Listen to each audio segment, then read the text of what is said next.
বসে বসে না, দাঁড়ে দাঁড়ে। সব জায়গায় বসে বসে টক শো হয়, উটি দাঁড়ে দাঁড়ে হয়।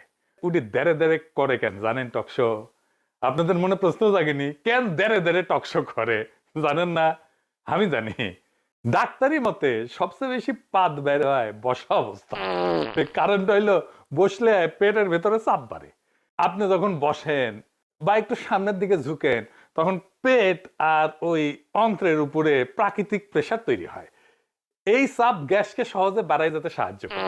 দাঁড়াইলে এই চাপ কম থাকে।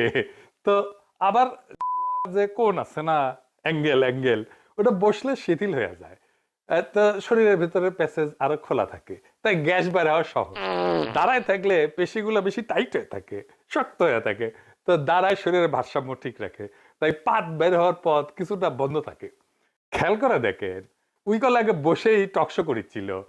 এডিটর সাহেব আগের একটা টকশো দেখান না, ঢাকার কসাই আসাদুজ্জামান খান কামালের সাথে টকশো, এরা দেখান। সেই সাহসী তরুণ কিন্তু আজকে অনেক কঠিন একটি কাজ করছেন। স্বরাষ্ট্র মন্ত্রণালয়ের মতো এত গুরুত্বপূর্ণ একটি মন্ত্রণালয় পরপর 2বার পূর্ণাঙ্গ দায়িত্ব পালন করছেন। এখন এই কঠিন কাজটা কি করে করছেন? ওই বসে থেকে বুঝিছে যে বসলে পাত বেশি হয়, দাঁড়াইলে পাত কম হয়। এটা কথা কি জানো বন্ডি? দাঁড়ে পেদলে না শব্দ বেশি হবে, কারণ বেরোয়ার পথ তো টাইট থাকে। তার মানে বসে থাকলে পাত বেরোনোর জন্য ভিআইপি গেট খোলা থাকে, আর দাঁড়ে থাকলে বন্ধ থাকে, তাই চাপ বাড়ে, হর্ন বাজে। তো আমার কলে পাত নিয়ে একটা পুরো এপিসোড আছে। তোমার প্রোগ্রাম দাঁড়ে করার হাইপোথিসিস দিয়ে আর একটা ডক্টরাল লেভেলের এপিসোড বানানো যাবে করলে। তো হচ্ছে কি, ব্যারিস্টার শাহরিয়ার ও টকশায় যে কইছে, ওই যে ওই যে ওই যে ওই যে ওই যে নাম ভুলে যায়, ওই যে সরদীপ বডিগার্ড। তো কইছে কি, সরদীপ বডিগার্ড বিশ্বাসঘাতক। বিজয়ের মাসে যমুনা টেলিভিশনের সেটে দাঁড়িয়ে আপনি বঙ্গবন্ধুকে বিশ্বাসঘাতক বলেছেন। আমি আমার জায়গা থেকে বাংলাদেশের স্বাধীন বাংলাদেশের নাগরিক হিসেবে এর প্রতিবাদ জানিয়ে রাখলাম। আপনার আপনাকেও বলে দেই, সেটি বঙ্গবন্ধু না, আপনার কাছে হতে পারে। শোনেন, আপনি উপস্থাপক, আগে আমাকে শেষ করতে দেন না।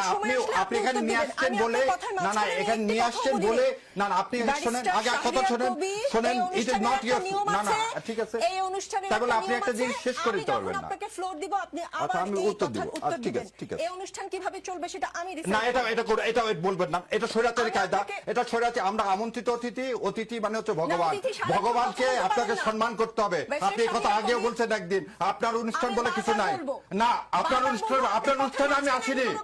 আপনি আপনার অনুষ্ঠানে আসছি, আমি আসছি এই 16 কোটি মানুষকে কথা বলার জন্য। না, আমি যমুনা টেলিভিশনে আমন্ত্রণে এসেছি, আপনার অনুষ্ঠানে না। আপনি আপনি আপনি এটা কথা বলতে পারেন না, আপনার অনুষ্ঠান, এটা যমুনার টেলিভিশনের অনুষ্ঠান না। হ্যাঁ, কিন্তু এইভাবে কথা বলবেন না, এইভাবে কথা বলবেন না, সম্মান দিয়ে কথা বলেন।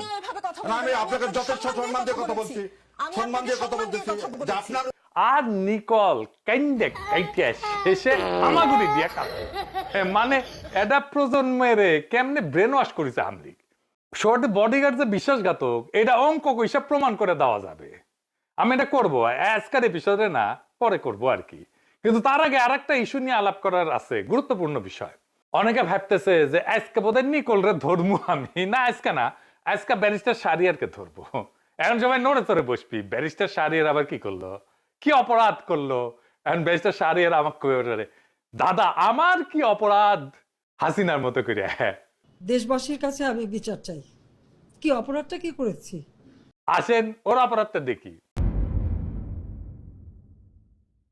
উনি কইছে সোহাদ্দির বডিগার্ড বঙ্গবন্ধু নামের যোগ্য না, এডিটর সাহেব শোনান।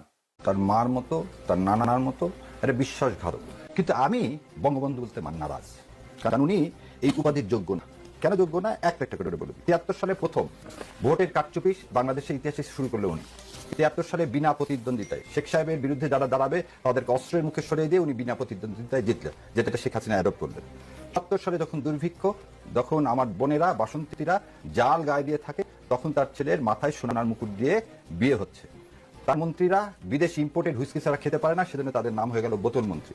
22,000 জাসদ কর্মীকে রক্ষী বাহিনী দ্বারা হত্যা করা হলো।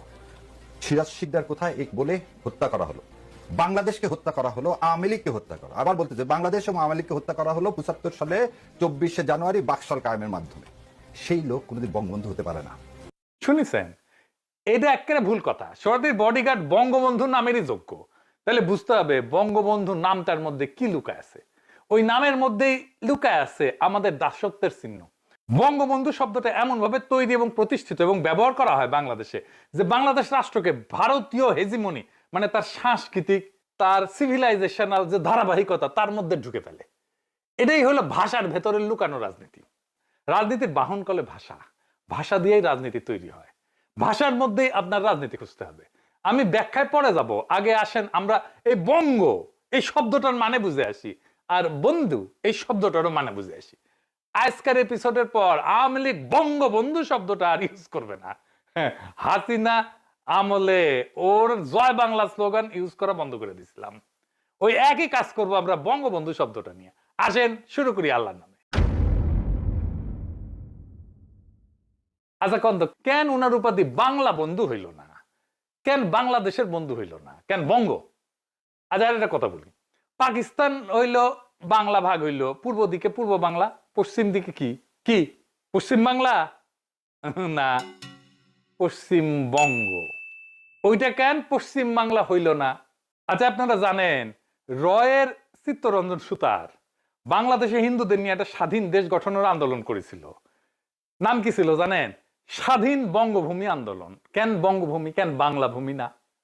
কারণ বঙ্গ এই শব্দটা সংস্কৃতি ভাষা এবং মূলত হিন্দু ভারতীয় পরিভাষা, আর বাংলা শব্দটা মুসলিম শাসন পর্বে প্রতিষ্ঠিত। ভারত বাংলা বলে না, বলে বঙ্গ।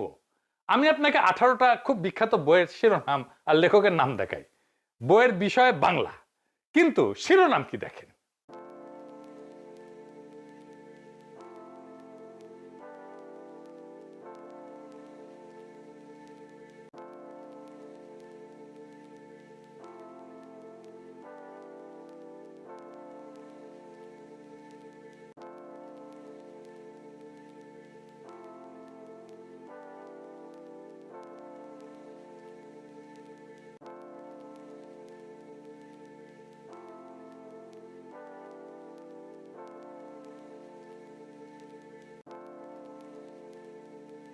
নাম দেখে বুঝিছেন এইগুলা ইন্ডিয়ান লেখক। এমনকি ঈশ্বরচন্দ্র বিদ্যাসাগর বাংলা ভাষাকে বলতেছেন বঙ্গ ভাষা, বাংলা না।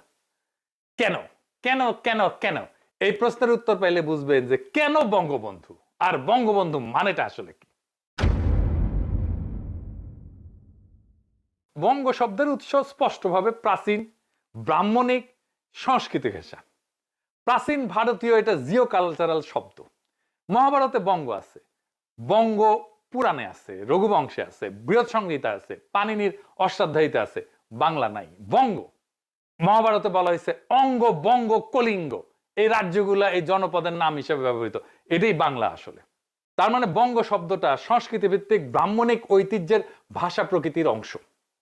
কালিদাসের রঘুবংশ কাব্যে রঘুর দিগ্বিজয়ে বঙ্গ দখলের উল্লেখ আছে। বৃহৎ সংহিতায় বঙ্গকে একটা নক্ষত্র এবং দিক সংক্রান্ত রাজ্য হিসেবে উল্লেখ করা হয়েছে।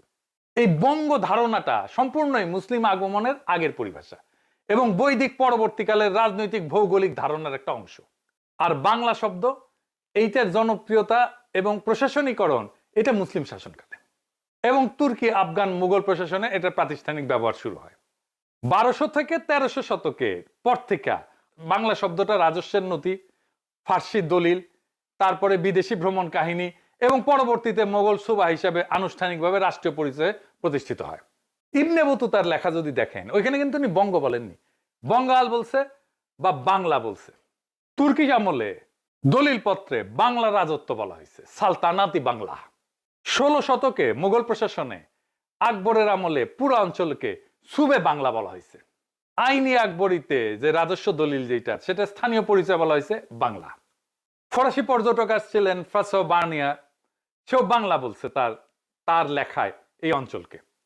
তার মানে হইতেছে মুসলিম শাসনকালে বঙ্গ থেকে বিচ্ছিন্ন হইয়া বাংলা শব্দটা রাষ্ট্রীয় ভৌগোলিক এবং জনসমষ্টির পরিচয় হয়ে ওঠে। যেখানে বঙ্গ ছিল রাজ্য বা জনপদের নাম, বাংলা ছিল দেশ জনসমষ্টির নাম। কিন্তু তারপরেও বঙ্গ শব্দটা ভারতীয় এলিট ব্যবহৃত পরিভাষা হিসেবে টিকে থাকে এবং উপনিবেশিক ভারতেও ভূগোল এবং সাহিত্যিক অভিজাত পরিভাষা হিসেবে বঙ্গ শব্দটাই ভারতীয়রা ব্যবহার করতে শুরু করে। যারা ব্রাহ্মণ, হিন্দুত্ববাদী, মধ্যবিত্ত বাঙালি হিন্দু সমাজ, ভদ্র সমাজ, যারা ইংরেজি শিক্ষিত, তাদের সাহিত্যিক চর্চায় বঙ্গ বঙ্গদেশ, বঙ্গভূষণ, বঙ্গনারী, বঙ্গ সাহিত্য এই সমস্ত শব্দগুলো প্রাধান্য পায়, কারণ তারা নিজের পরিচয়কে সংস্কৃত নির্ভর ব্রাহ্মণিক ঐতিহ্যের মধ্যে খুঁজে পায়। বঙ্কিমচন্দ্রই বঙ্গদর্শন লিখছে, বঙ্গদেশের ইতিহাস লিখছে। রবীন্দ্রনাথ বঙ্গমাতা, বঙ্গভাষা এই সমস্ত ব্যবহার করছে। এমনকি ভারতের স্বাধীনতার পরেও পশ্চিমবঙ্গ নাম বাংলা হয় না, পশ্চিম বাংলা হয় না, পশ্চিমবঙ্গ হয়। ভারতের সংবিধান অনুযায়ী রাজ্যের নাম কিন্তু ওয়েস্ট বেঙ্গল, ওয়েস্ট বাংলা না। কিন্তু বাংলাদেশের দৃষ্টিকোণ থেকে লজিক্যাল নাম হয়তো পশ্চিম বাংলা, তাই না? কিন্তু ভারত বঙ্গ শব্দই থেকে যায়, কারণ বাংলা শব্দটা মুসলিম শাসনকালীন পরিচয়, বঙ্গ শব্দটা হিন্দু অভিজাত সাংস্কৃতিক শিকড়, বঙ্গবন্ধু শব্দটাও তাই। বঙ্গবন্ধুর বঙ্গ শব্দটাও অভিজাত হিন্দু সাংস্কৃতিক শিকড় থেকে আসছে। ভারতের রাষ্ট্রীয় পরিচয় সংস্কৃত ঘেঁষা নাম ব্যবহার করার প্রবণতা আছে কিন্তু, যেমন ওড়িশা থেকে ওডিশা করছে, মাইসোর থেকে কর্ণাটক করছে, বেঙ্গল থেকে বাংলা করার বদলে কিন্তু তারা ধরে রাখলো বঙ্গকেই, বেঙ্গলকেই।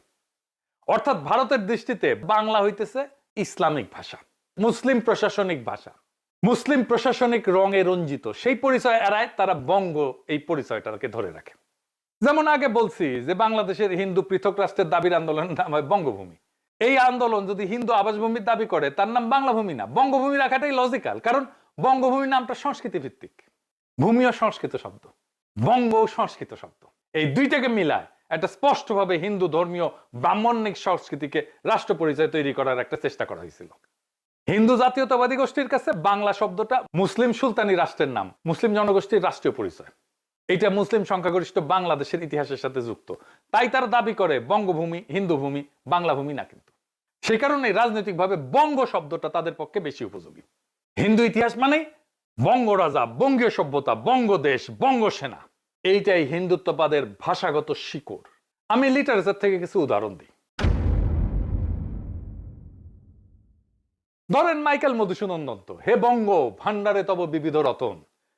এইখানে বঙ্গ একটা সভ্যতা ভিত্তিক পরিচয়, রাষ্ট্রভিত্তিক না কিন্তু। অর্থাৎ বঙ্গ মানে কোন রাজনৈতিক সত্তা না, বরং একটা সাংস্কৃতিক শিকড়। এই বঙ্গ শব্দটা উচ্চকিত, বর্ণময়, ক্লাসিক্যাল। আমি বলছিলাম না কলকাতার ইংরেজি শিক্ষিত, এটা মধুসূদনের ইংরেজি শিক্ষিত দৃষ্টিভঙ্গি এবং হিন্দু পৌরাণিক ঐতিহ্যের সাথে মিল রেখা ব্যবহৃত একটা লিটারারি হাই ওয়ার্ড। বঙ্গবন্ধুর বঙ্গটাও হিন্দুত্ববাদের একটা লিটারারি হাই ওয়ার্ড। এইটা শিক্ষিত হিন্দু মধ্যবিত্তের কালচারাল সেলফ ডেফিনেশন। রবীন্দ্রনাথও বঙ্গ শব্দটা একইভাবে উচ্চকিত সাংস্কৃতিক পরিচয় হিসেবে ব্যবহৃত। রবীন্দ্রনাথ যখন লেখেন বঙ্গমাতা, বঙ্গলক্ষ্মী, বঙ্গভূষণ, এই সবই সংস্কৃত ধর্মী হিন্দু পুরাণ ঘেঁষা কাব্যিক এবং অভিজাত ভাষার ব্যবহার। অর্থাৎ রবীন্দ্রনাথের লেখায় বঙ্গ এক ধরনের কালচারাল ক্লাসিসিজম।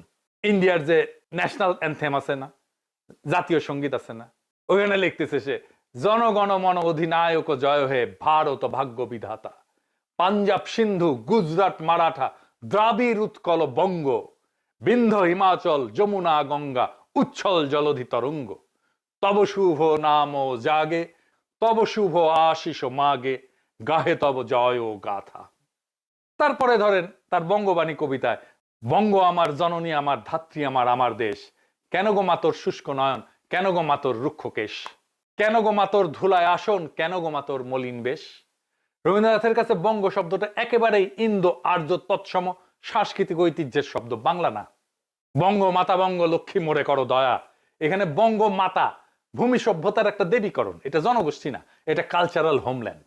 তাহলে এখন আমার ক্ষুদ্র ভ্রাতার ভগিনীরা প্রশ্ন তুলতে পারবেন, তাহলে কেন রবীন্দ্রনাথ আমার সোনার বাংলা লিখলো? গুরুত্বপূর্ণ প্রশ্ন।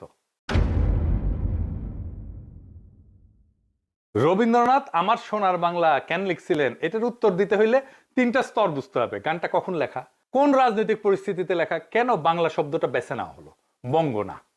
গানটা লেখা হয়েছিল 1905 সালের বঙ্গভঙ্গের প্রতিবাদে। আপনি খেয়াল করেন, বঙ্গভঙ্গ, বাংলা ভঙ্গ না কিন্তু, বঙ্গভঙ্গ। 5 সালে লর্ড কার্জন বঙ্গভঙ্গ ঘোষণা করে। পশ্চিম অংশ যেটা পশ্চিমবঙ্গ, আর পূর্ববঙ্গ যেটা মুসলিম সংখ্যাগরিষ্ঠ, ঢাকা রাজধানী হবে, নবগঠিত আসাম বাংলা প্রেসিডেন্সি হবে। এই সময় হিন্দু স্বদেশী আন্দোলন প্রবলভাবে সামনে আসে এবং তারাই বঙ্গভঙ্গকে বাধা দেয় এবং শেষ পর্যন্ত বঙ্গভঙ্গ হইতে পারেনি। রবীন্দ্রনাথ গানটা লেখে বঙ্গভঙ্গ রদ আন্দোলনের মাস মোবিলাইজেশন তৈরির জন্য। এইখানে অত্যন্ত গুরুত্বপূর্ণ বিষয়, রবীন্দ্রনাথ বঙ্গমাতা, বঙ্গ, বঙ্গভূমি এই শব্দ বহুবার ব্যবহার করছেন সাহিত্য জীবনে, কিন্তু এই গানটাতে তিনি বঙ্গ না বাংলা বেছে নিলেন। এটা কাকতালীয় না, এটা চিন্তাশীল রাজনৈতিক সিদ্ধান্ত। কেন রবীন্দ্রনাথ বঙ্গ শব্দটা ব্যবহার করলেন না? কারণ বঙ্গ শব্দটা হিন্দু ভদ্র সমাজের সংস্কৃত ঘেঁষা অভিজাত শব্দ। ফলে তিনি যদি গান লিখতেন আমার সোনার বঙ্গ, তাহলে সেটা হিন্দু ভদ্রলোকদের গান হতো। মুসলমান কৃষক পূর্ববঙ্গের দরিদ্র কৃষকদের গান হইতো না। এই পূর্ব বাংলার দরিদ্র মানুষেরা সেই শব্দে নিজেদের অস্তিত্ব খুঁজে পাইতো না। রবীন্দ্রনাথ এটা গভীরভাবে জানতেন। বাংলা শব্দটা তখনকার সাধারণ মানুষের ভাষা এবং সবচেয়ে গুরুত্বপূর্ণ, এটা মুসলমান জনগোষ্ঠীকে সমানভাবে স্পর্শ করবে। সেই জন্যই তিনি আমার সোনার বাংলা লিখছেন, আমার সোনার বঙ্গ লেখেননি। তাইলে বুঝতে পারতেছেন তো, বঙ্গবন্ধু আসলে বাংলাদেশের মানুষের বন্ধু না। সে ভারত বাংলাদেশকে যেই বঙ্গ হিসাবে পাইতে চায়, তার ফিজিক্যাল এমবডিমেন্ট, সোহরাওয়ার্দীর বডিগার্ডকে নিয়ে ইন্ডিয়ার যে উচ্ছ্বাস, তা শুধু এই কারণে না যে পাকিস্তান ভাঙছে, বরং এই কারণে যে সে তার মিথিক্যাল ভারতের অংশ যে বঙ্গ, সেটাকে সে ফিরায় আনার বন্ধু। সে আসলেই অখণ্ড ভারতের বন্ধু, সেই বঙ্গের বন্ধু। সেই জন্যই সে বঙ্গবন্ধু। অর্থাৎ বঙ্গবন্ধুর নামটা গঠিত হয়েছে ভারতীয় ভাষা সংস্কৃতির কাঠামোর ভেতরে। এইবার আসেন, এই সামান্য একটা শব্দ দিয়া ইন্ডিয়া কিভাবে আমাদের রাজনীতিকে নিয়ন্ত্রণ করছে সেটার একটা হদিশ নেই। এইখানে পিয়ার বর্দিওর একটা আলাপ লাগবে। এই বঙ্গবন্ধু এটা বোঝার জন্য জরুরি। পিয়ার বর্দিও ছিলেন একজন ফ্রান্সের প্রভাবশালী সমাজবিজ্ঞানী, দার্শনিক এবং একজন পাবলিক ইন্টেলেকচুয়াল। 20 শতকের সামাজিক তত্ত্বের সবচেয়ে গুরুত্বপূর্ণ চিন্তাবিদদের তিনি একজন। তার গবেষণা মূলত ক্ষমতা, প্রতীকী আধিপত্য, শিক্ষা, সাংস্কৃতিক পুঁজি, রুচি এবং ভাষার রাজনীতি নিয়ে। আমরা যে বলি না social capital, cultural capital, symbolic capital, এইটা বর্দিওর ধারণা, এটা অরিজিনাল ধারণা। তিনি 3টে জিনিস বলছেন: সাংস্কৃতিক পুঁজি, যেটা শিক্ষা, রুচি, ভাষা; সামাজিক পুঁজি, সম্পর্ক; প্রতীকী পুঁজি, মর্যাদা, সম্মান। এই বিষয়ে আজকে আলাপ করব না। ওনার আরেকটা ধারণা আছে যেটার সাথে এই বঙ্গবন্ধুর ধারণাটা মেলে, সেটা হচ্ছে ল্যাঙ্গুয়েজ এবং সিম্বলিক পাওয়ার নিয়ে। ভাষা কোনো নিরপেক্ষ মাধ্যম না, এটা ক্ষমতা প্রয়োগের জায়গা। রাষ্ট্র, অভিজাত শ্রেণী, শিক্ষা প্রতিষ্ঠান ভাষার মাধ্যমে শ্রেণীভিত্তিক আধিপত্য চালায়। তো পিয়ার বর্দিও বলছেন, ওনার একটা খুব বিখ্যাত বই ল্যাঙ্গুয়েজ অ্যান্ড সিম্বলিক পাওয়ার, উনি বলছেন naming is a symbolic act of imposition. তার মানে নাম দেওয়া, এই যে বঙ্গবন্ধু যে নাম দেওয়া, এই নাম দেওয়াটা মানে কোনো কিছুর উপরে নিজের অর্থ এবং আধিপত্য আরোপ করা। এটা এক ধরনের প্রতীকী আধিপত্য। এই বঙ্গবন্ধুর নামটা দিছে রয়্যাল লোকজন। বঙ্গবন্ধুর নামটা দেওয়া হচ্ছে একটা রাজনৈতিক প্রতীকী ক্ষমতার প্রয়োগ, এবং প্রতীকটা এমন, এই শব্দের সাংস্কৃতিক বুনন, ইন্ডিয়ার যে পাওয়ার স্ট্রাকচার, সেটার একটা মিনিং, অর্থ বহন করে। এটা কোনো আরব, পার্সিক, তুর্কি, আফগান, মোগল বা বাঙালির লোক ভাষার শব্দ না। এটা ব্রাহ্মণ্য সংস্কৃতির ভাষিক ঐতিহ্যের শব্দ। এখানে ভাষা নিজেই একটা সাংস্কৃতিক উত্তরাধিকার বহন করে, যা রাজনৈতিক অর্থ তৈরি করে, পলিটিক্যাল মিনিং তৈরি করে। গ্রামসিও বলছেন যে একটা শব্দকে ন্যাচারালাইজ করা। গ্রামসি লিখছেন যে হেজিমনি মানে কর্তৃত্ব, এটা এক্সারসাইজ হয় সংস্কৃতি এবং কমন সেন্স দিয়ে। বঙ্গবন্ধু শব্দটা ক্রমান্বয়ে এককভাবে সাধারণ বোধে বা কমন সেন্স বানানো হয়েছে, যে এই শব্দকে প্রশ্ন করা মানে রাষ্ট্রীয় সংস্কৃতি হেজিমনিকে প্রশ্ন করা, আমাদের ঐতিহ্যকে প্রশ্ন করা। এই জন্যই নিকল কান্দে। কিন্তু মূল বিষয়টা হইলো শব্দটার সাংস্কৃতিক উৎস ভারতীয়, শব্দটার রাজনৈতিক ব্যবহার বাংলাদেশের রাষ্ট্র পরিচয়ের কেন্দ্রে। ফলে ভারতীয় সংস্কৃতি বাংলাদেশের রাষ্ট্র পরিচয়ের ভেতরে সাংকেতিকভাবে স্থাপিত হয়ে গেছে। এটাই হেজিমনি, এটাই কর্তৃত্ব, এটাই সাংস্কৃতিক কর্তৃত্ব। একটা শব্দ ব্যবহার করতে করতে করতে করতে আমরা ভুলে যাই এর সাংস্কৃতিক আদি উৎস কোথায়। জর্জ ল্যাকফ একজন আমেরিকান কগনিটিভ ভাষাবিজ্ঞানী আর কি, দার্শনিক এবং রাজনৈতিক ফ্রেমিং বিশ্লেষক। ওনার অনেক তথ্য আমি আমার কাজে এপিসোড তৈরিতে ব্যবহার করি, আপনারা হয়তো খেয়াল করলে বুঝবেন পরে। ক্যালিফোর্নিয়া ইউনিভার্সিটি এবং বার্কলে ইউনিভার্সিটির ভাষাতত্ত্ব বিভাগের অধ্যাপক ছিলেন দীর্ঘদিন। তো উনার ফ্রেমিং বলে একটা আইডিয়া আছে, পলিটিক্যাল ফ্রেমিং। বঙ্গবন্ধু একটা সিভিলাইজেশনাল ফ্রেম উনার আইডিয়া অনুসারে। উনি বলছেন ফ্রেমই আমাদের পলিটিক্যাল রিয়ালিটি, রাজনৈতিক বাস্তবতাকে বুঝতে শেখায়। উনি বলছেন যে মানুষ তথ্য দিয়ে না, ফ্রেম দিয়ে রাজনীতি বোঝে। বঙ্গবন্ধু ফ্রেমটা অবচেতনভাবে একটা সিভিলাইজেশনাল বার্তা দেয়। এই ফ্রেমের ভিতরে লুকানো সাংস্কৃতিক কাঠামো, বঙ্গ যেটা ভারতীয় ভূগোল সভ্যতার একটা অংশ, একটা সাংস্কৃতিক ধারা, বন্ধু একটা সংস্কৃত শব্দ, হিন্দু দর্শন, বেদান্তিক নৈতিকতার ভাষা। এই শব্দটার গঠনই উপমহাদেশীয় হিন্দু সংস্কৃত নেমিং ট্র্যাডিশন, নাম দেওয়ার ট্র্যাডিশন, নাম দেওয়ার রীতি। এটার রাজনৈতিক বার্তা এটাই যে বঙ্গ ভূখণ্ডকে এমন ভাবে কল্পনা করো যেন তা বৃহত্তর ভারতীয় সভ্যতার সাংস্কৃতিক অংশ। অতএব ফ্রেমটা ভাষার ভেতরে ভারতীয় সিভিলাইজেশনকে নর্মালাইজ করে ফেলে। এটা আরেকটু গভীরে বুঝে দেখি। একটা শব্দ কিভাবে একটা দেশকে একটা নির্দিষ্ট সাংস্কৃতিক ধারার ভিতরে ঢুকায় দেয় এটা বোঝা দরকার। বঙ্গবন্ধু শব্দটা শুনলে আমরা বুঝি একজন মানুষ দেশের নৈতিক রক্ষক, ইতিহাস তার চারপাশ দিয়ে সাজানো, তাকে কেন্দ্র করে বাংলাদেশের ইতিহাস আবর্তিত হয়। কিন্তু এই শব্দটা ভাষাগত শিকড় কোথায়?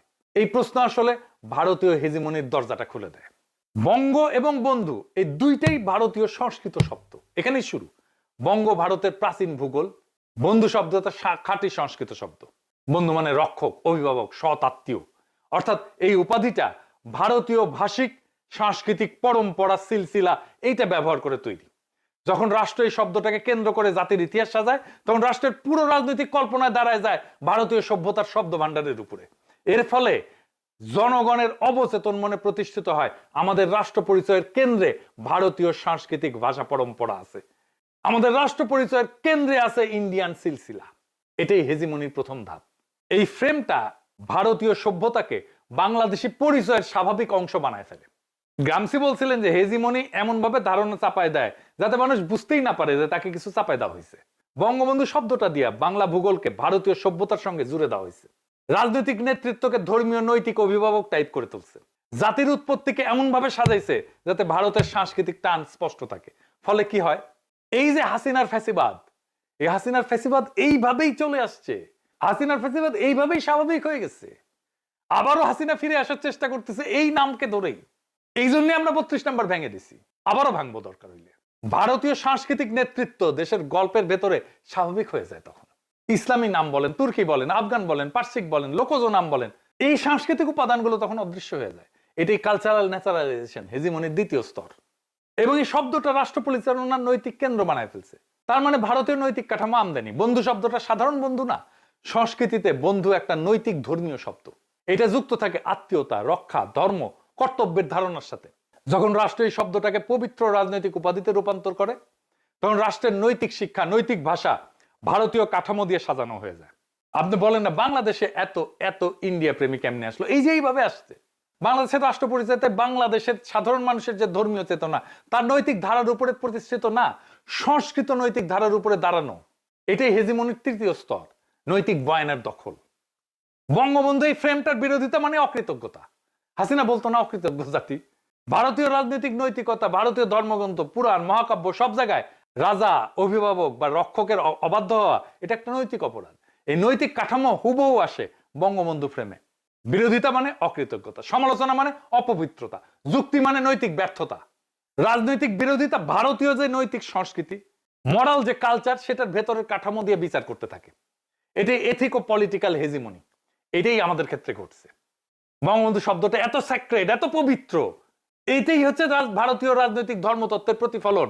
নিকলরা কান্নাকাটি শুরু করে দেয়। একজন নিকৃষ্ট স্বৈর শাসক, হাসিনার ফ্যাসিবাদের আইকন, তার নামে কিছু বললেই কান্নাকাটি শুরু করে দেয়। কেন? ভারতীয় উপমহাদেশে রাজনৈতিক নেতৃত্বকে দেব সদৃশ্য করে দেখার ইতিহাস আছে।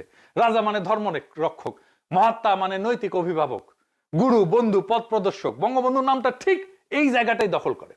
একজন মানুষকে রাজনৈতিক নেতা না, নৈতিক পবিত্র অভিভাবক করে তোলে। এটা সরাসরি ভারতীয় রাজনৈতিক সাংস্কৃতিক ঐতিহ্যের প্রভাব। এর শেষ ফল কি? নিকলের কান্নাকাটি।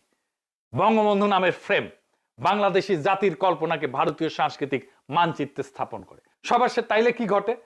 রাষ্ট্রের উৎপত্তি ভারতীয় ভাষিক কাঠামোর মধ্যে ঢুকে যায়। ইতিহাস ভারতীয় নৈতিক ধারায় সাজানো হয়। বিরোধিতা ভারতীয় নৈতিক শব্দে বিচার করা হয়। নেতৃত্ব ভারতীয় পবিত্রতার মানদণ্ডে মূল্যায়িত হয়।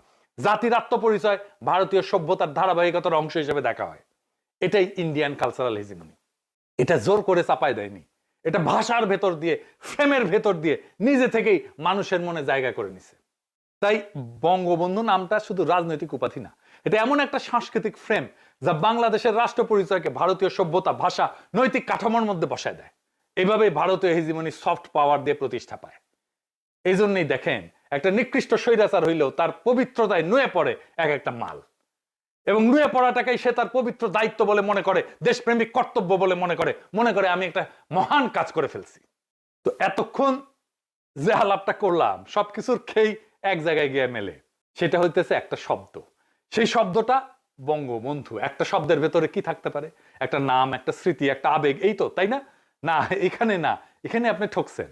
এই একটা শব্দের ভেতরে গুজে রাখা হয়েছে পুরো একটা সভ্যতা, পুরো একটা ক্ষমতার হিসাব, আর আপনার রাষ্ট্রকে কার হাতে বাধা থাকবে সেই সিদ্ধান্ত। বঙ্গ আর বন্ধু এই দুইটা জিনিস জোড়া দিয়ে এমন একজন মানুষকে বানানো হয়েছে, সে শুধু নেতা না, শুধু প্রেসিডেন্ট না, শুধু লিডার না, বরং পুরা বঙ্গ নামের ভারতীয় সভ্যতার নৈতিক অভিভাবক। মানে আপনি তাকে মানলে আপনি আসলে ওই সভ্যতার আধিপত্য মাইনা নিছেন।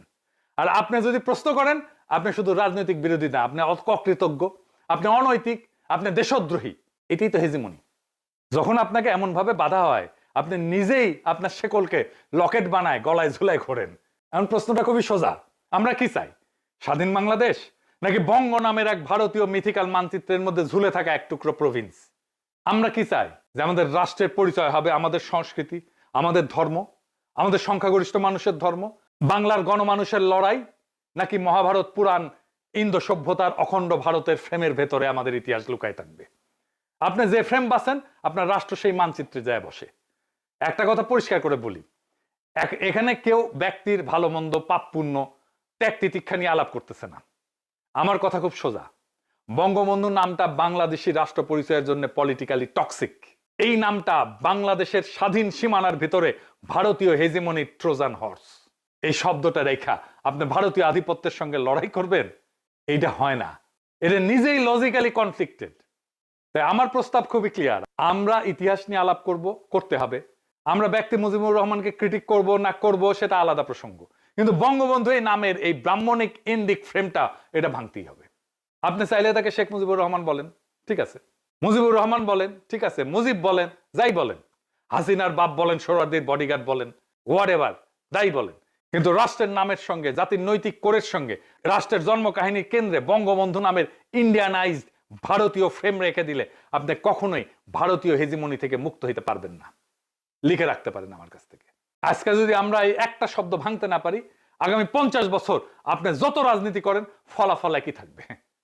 মানচিত্রে বাংলাদেশ, মগজের ভেতরে বঙ্গ ইন্ডিয়ার সভ্যতা, রাষ্ট্রের ভেতরে চিরস্থায়ী সাংস্কৃতিক দাসত্ব। আমরা যদি সত্যি সত্যি স্বাধীন বাংলাদেশ চাই, তাহলে আমাদের প্রথম কাজ মগজের মানচিত্র বদলানো, এবং সেই কাজ শুরু হবে এইখান থেকেই, বঙ্গবন্ধু ফ্রেম ভাঙা। এই বঙ্গবন্ধু ফ্রেম ভাঙা ছাড়া ইন্ডিয়ান হেজিমনি থেকে বাংলাদেশকে বাঁচানো সম্ভব না। এটা এই জন্য না যে আমার খুব ঘৃণা আছে, আমি খুব বিলা, এইটা কারো প্রতি ঘৃণা না, এটা আমাদের নিজেদের মুক্ত করার প্রথম রাজনৈতিক শর্ত। আর এই শর্ত পূরণ না করলে 24 জুলাই বিপ্লব ব্যর্থ হয়ে যাবে। ইনকিলাব জিন্দাবাদ।